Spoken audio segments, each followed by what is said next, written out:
Hello, I'm Tim Riches from FutureBrand Asia Pacific. Today I'm going to give you a little bit of an introduction to FutureBrand's Country Brand Index 2009. 2009 is the 5th year that we've run our Country Brand Index study, and we're seeing some quite interesting changes. First and most notably, I suppose, we see Australia falling from the #1 country brand ranking and being overtaken by the US. A bit of a blow for Australia, considering that they've been there for 3 years running, and falling to number 3, well, it's a little bit of a slip. But looking at it, it's really more a question of a slight softening of Australia's brand reputation on a number of points, really being, I suppose, overtaken by the US because of slight but generalised improvements on a range of brand associations.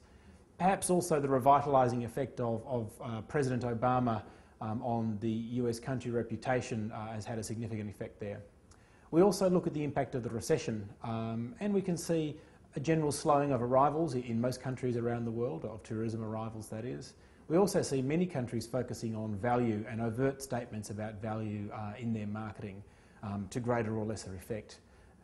Interestingly, we also see a generally more pessimistic, less positive outlook from our surveyed people, with a more negative outlook in terms of how they see other countries around the world.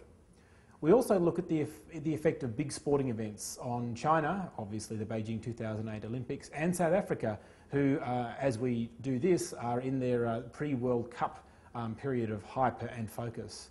And we see both of those brands actually being two of our strongest improvers in the index this year. China, maybe not quite as much as they would have hoped, but nevertheless significant improvements on a number of brand attributes. And South Africa certainly being picked as a rising star and a very strong improver. 2009 is a very interesting year for China in terms of Country Brand Index because, of course, it shows the effects of the Beijing 2008 Olympics and really brings to light what that sort of scrutiny can mean for a country brand.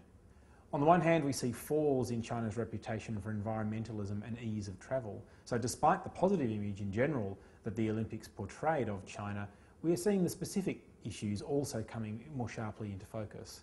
There are some notable increases in some of China's attributes.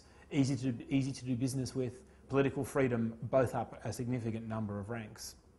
There are clear challenges, however, in terms of China's ability to translate that increased attention, the improved awareness, the improved familiarity that the Olympics has delivered, into a stronger brand in the long term and realise the value of their investment in hosting the Olympics. We do see China being very well placed to achieve this next stage of evolution, however, with the strongest economy in the world and also a clear step into a leadership role in the world's nations.